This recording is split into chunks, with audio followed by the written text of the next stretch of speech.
Les gens de la caverne, le mystère du sommeil de 309 ans. Dans un royaume gouverné par la peur, un roi se prenait pour un dieu. Mais dans l'ombre, 5 jeunes garçons, guidés par la foi, osèrent défier le mensonge. Fuyant l'injustice, ils trouvèrent refuge dans une caverne. Et là, un miracle se produisit. Allah les plongea dans un sommeil de 300 ans, plus 9 années pour honorer la fidélité de leur chien. Quand ils se réveillèrent, le monde avait changé. Leur peuple, leur roi, leur maison, tout avait disparu. Ils étaient devenus un signe éternel, un témoignage vivant de la puissance d'Allah et de la fidélité de ceux qui le cherchent sincèrement.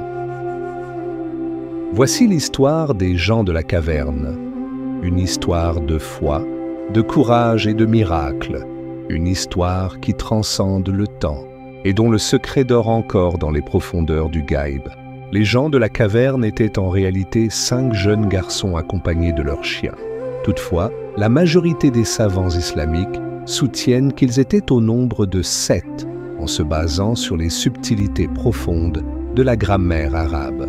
La logique qui a conduit ces savants à ce chiffre s'enracine dans l'analyse des formulations coraniques et de leurs implications linguistiques, car chaque mot du livre sacré recèle une sagesse et une indication subtile. Ces jeunes vécurent dans un territoire dominé par un roi tyrannique dont la cruauté se répandait telle une ombre pesante sur tout son règne. Cet homme inique semait l'injustice et l'oppression, et il n'hésitait pas, parfois, à faire amener publiquement certains de ses habitants pour les maltraiter devant la foule. À d'autres occasions, il les faisait mettre à mort sans motif apparent. Il agissait au gré de ses désirs, animé d'un sentiment de supériorité sans borne. Ce roi, semblable à Pharaon dans son arrogance, se prenait intérieurement pour une divinité, bien qu'il n'eût pas osé déclarer explicitement sa divinité devant ses sujets. Mais ses actes, son orgueil et ses comportements rappelaient en tout point l'attitude du Pharaon d'antan. Il croyait détenir une puissance incomparable et se permettait ainsi toutes les exactions. Pour asseoir davantage son autorité, il fit encercler le village de ses soldats, de sorte que nul ne pouvait en sortir sans être surveillé.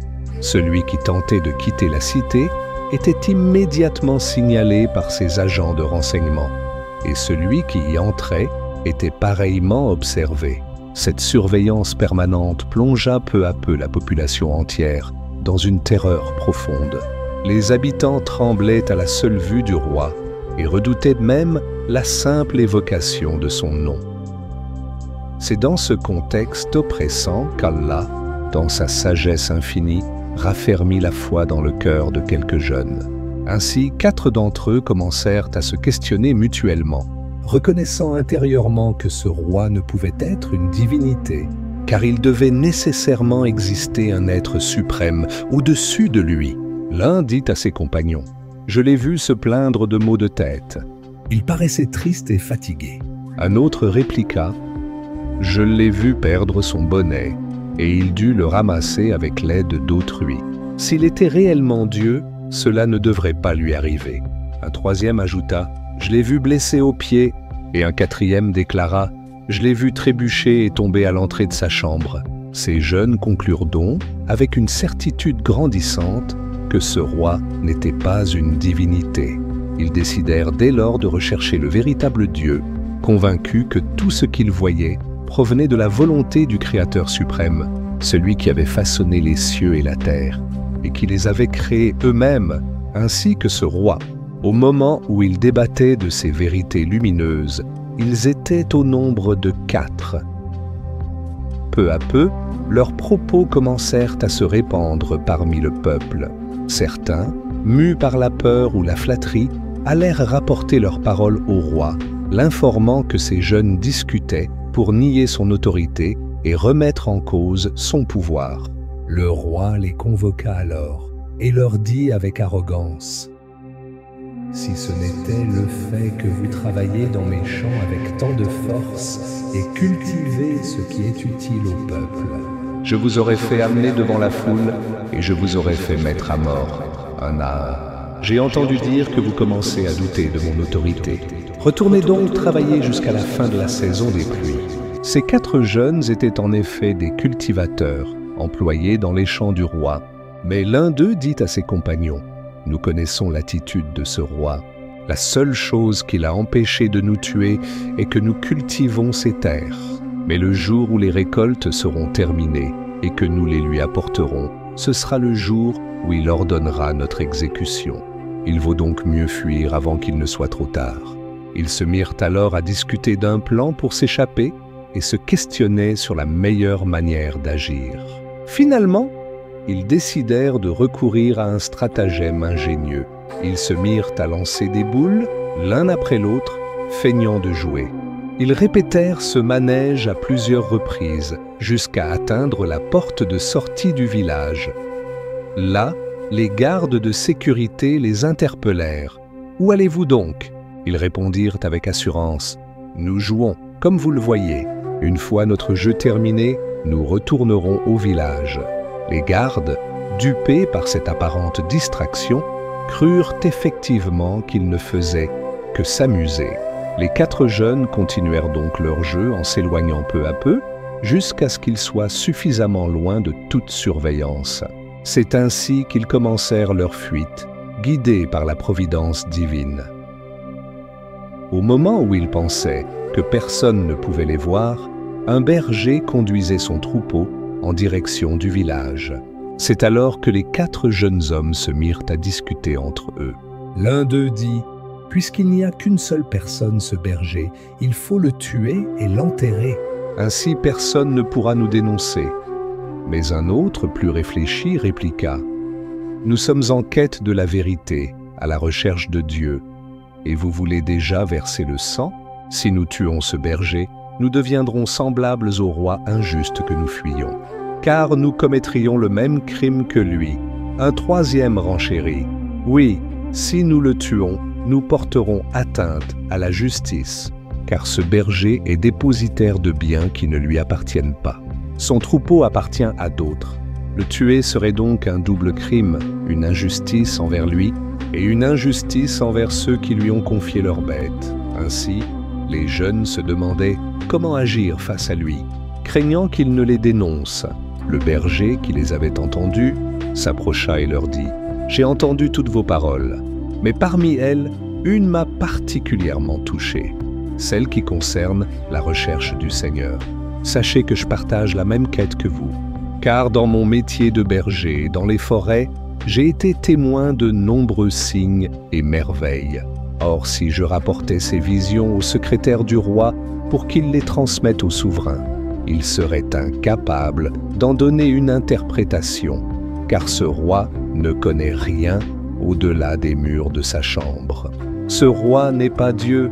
Voilà pourquoi moi aussi, je cherche le Seigneur. » Les 4 jeunes restaient cependant méfiants, doutant de la sincérité de ses propos. « Tu veux sûrement nous piéger ?» lui dirent-ils. Le berger répondit: « Non, je ne veux nullement vous trahir.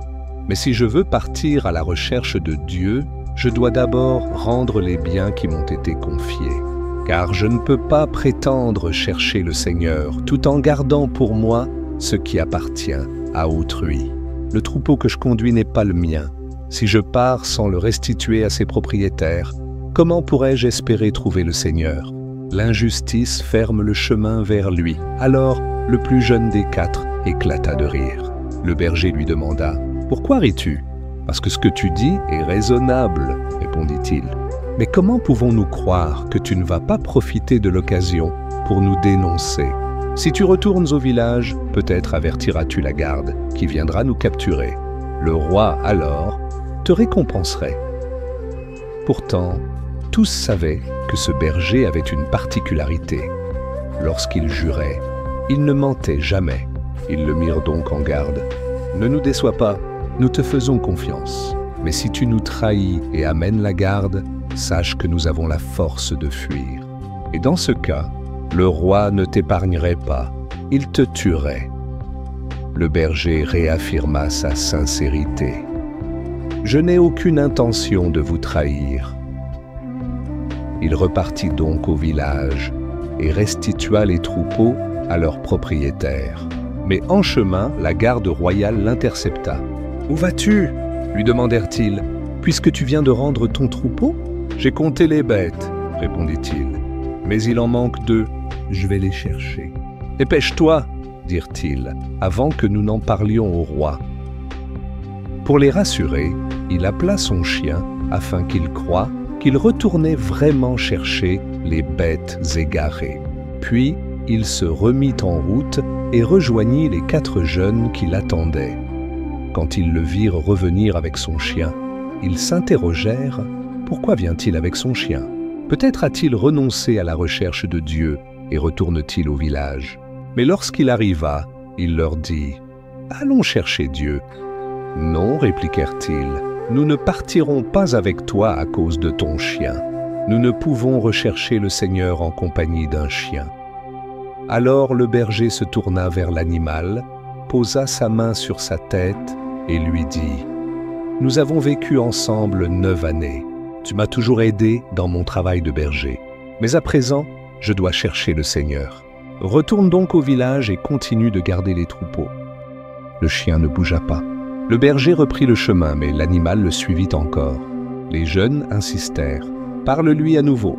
Il doit nous quitter. » Alors le berger répéta les mêmes paroles. C'est à ce moment que Dieu accorda à ce chien le miracle de la parole, comme il l'avait fait jadis avec le chien du prophète Noé.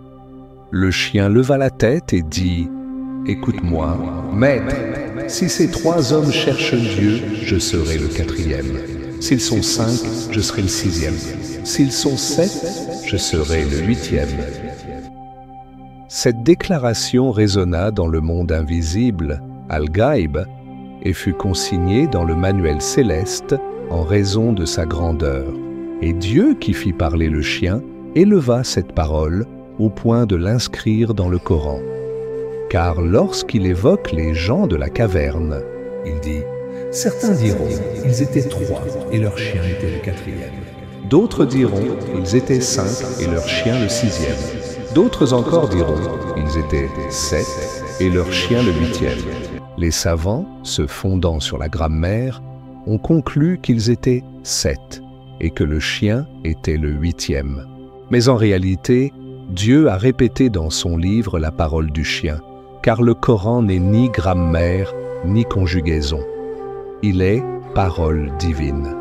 Ainsi, le chien fut associé par Dieu à la recherche du Seigneur. Il devint leur compagnon véritable. Ils étaient donc 5 hommes et un chien, soit 6 êtres au total, lorsqu'ils se réfugièrent dans la caverne pour méditer et adorer leur Seigneur. Le chien, conscient de son rôle, choisit de se coucher à l'entrée de la caverne pour les protéger. Le Coran décrit même la manière dont il était allongé, les pattes étendues, gardant l'entrée tandis que ses compagnons demeuraient à l'intérieur. Alors Dieu les plongea dans un sommeil miraculeux. Ils dormirent 309 années. Leur corps, durant ce long repos, recevait chaque jour les rayons du soleil. Au lever, il les touchait d'un côté et au coucher, il les touchait de l'autre, leur transmettant une énergie vitale. Le Coran précise, ils restèrent dans leur caverne 300 ans, auxquels s'ajoutèrent 9. Les savants ont expliqué que les 300 ans correspondaient aux années solaires et les 9 supplémentaires aux années lunaires. Mais une autre sagesse s'y cache. Ces 9 années rappellent la fidélité du chien, compagnon du berger pendant 9 années, que Dieu honora en l'associant au nombre. C'est pourquoi Allah les fit dormir pendant 300 ans, et il y ajouta 9 années, afin d'honorer la fidélité de leur chien.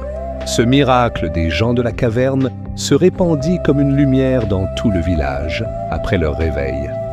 Un jour, l'un d'entre eux s'éveilla par la volonté divine, puis éveilla ses compagnons en leur disant « Nous cherchons notre Seigneur, et nous restons ici à dormir. » Alors ils se demandèrent entre eux « Depuis combien de temps dormons-nous » L'un d'eux répondit « peut-être une journée ou une partie de la nuit ».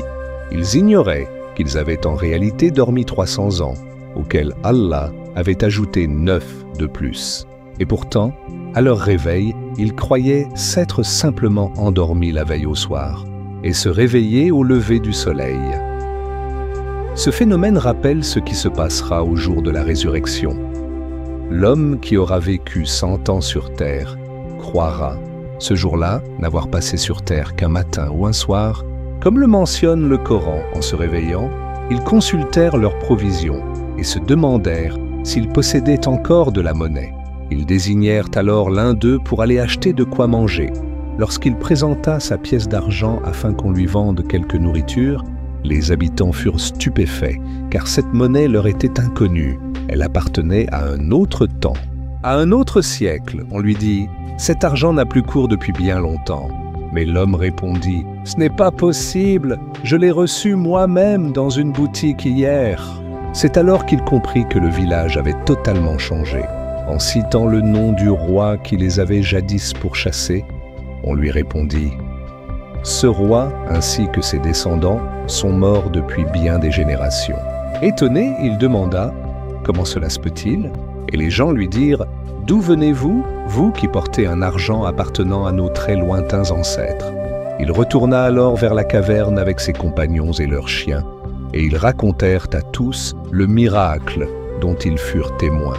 Le roi de ce temps-là, ayant entendu parler de leur retour, se rendit sur les lieux. Il savait qu'une telle histoire circulait depuis des siècles dans son royaume, sans imaginer qu'elle se manifesterait un jour sous ses yeux. Le roi leur dit avec révérence « Est-ce donc vous qu'Allah a ressuscité d'entre les morts ?» Ils répondirent « Oui, c'est bien nous. » Alors le roi, émerveillé, leur demanda de prier pour lui et pour son peuple, car ils étaient devenus un signe vivant du pouvoir d'Allah. Et c'est dans cet endroit même où ils invoquaient Allah pour la communauté que le Seigneur reprit leurs âmes, scellant leur mission spirituelle. Le roi rassembla alors tout son peuple et ordonna que l'on vénère cet endroit béni, la caverne, en mémoire du miracle et de la fidélité de ceux qu'Allah avait élus comme un signe de sa toute-puissance.